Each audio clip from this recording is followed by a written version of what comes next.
தமிழக வெற்றி கழகத்திலிருந்து விலகி இன்று என்னை திராவிட முன்னேற்ற கழகத்தில் தலைவர் முதலமைச்சர் ஸ்டாலின் அவர்களின் தலைமையில் இன்னைக்கு நான் என்னை இணைச்சிக்கிட்டேன். கட்சி விட்டு கட்சி மாறுங்க, என்ன வேணா பண்ணுங்க, அது உங்களோட விருப்பம். என்னை பொறுத்த வரைக்கும் பொறுக்கித்தனம் பண்றது இல்லை அரசியல். நீ என்ன பண்ணிருக்க அதை சொல்லு மக்களுக்கு.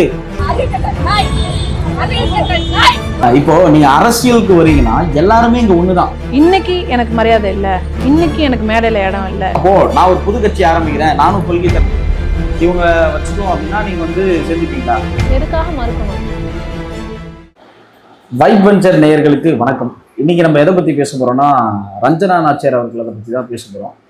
இவங்க முன்னாடி பார்த்தீங்கன்னா பிஜேபியில் இருந்திருக்காங்க, இப்போ டிவிகேல கொஞ்ச நாள் இருந்தாங்க. டிவிகேலையும் இவங்களுக்கு ஏதோ ஒரு போஸ்டிங் கொடுக்கலையா என்னன்னு தெரியல, அதுலேருந்தும் விலகி தமிழக வெற்றி கழகத்திலிருந்து விலகி இன்று என்னை திராவிட முன்னேற்ற கழகத்தில் தலைவர் முதலமைச்சர் ஸ்டாலின் அவர்களின் தலைமையில் இன்னைக்கு நான் என்னை இணைச்சிக்கிட்டேன்.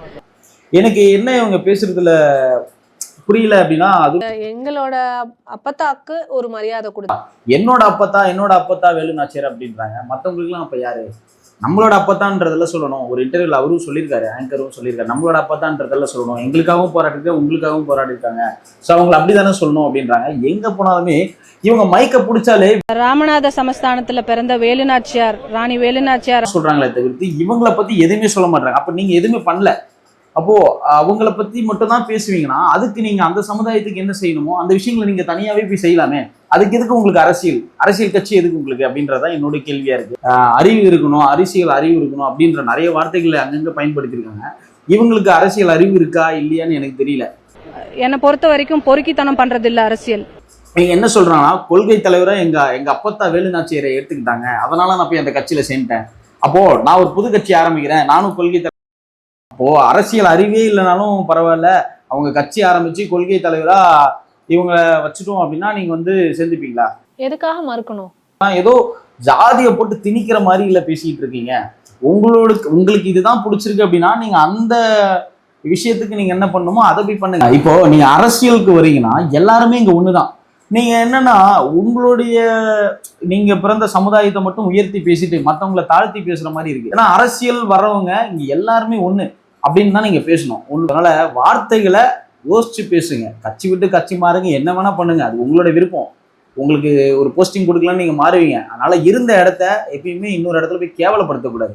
அதை ஒருத்தவங்க பண்ணிட்டு இருந்தாங்க. ஸோ நீங்களும் இப்போ அதை தான் போய் பண்றீங்க. அவங்களுக்கு ஒரு அட்வைஸும் கொடுத்தீங்க. அட்வைஸ் கொடுக்குற இடத்துல இருந்தீங்கன்னா ஸோ அந்த அட்வைஸை நீங்க ஃபாலோ பண்ணுங்க. இன்னைக்கு எனக்கு மரியாதை இல்லை, இன்னைக்கு எனக்கு மேடையில் இடம் இல்லை, இன்னைக்கு எனக்கு பொறுப்பு இல்லை அப்படின்னு உடனே ஒரு முடிவு எடுத்தோம் அப்படின்னு சொன்னா அது அரசியல் இம்மெச்சூரிட்டி தான். நீ என்ன பண்ணிருக்க அதை சொல்லு மக்களுக்கு.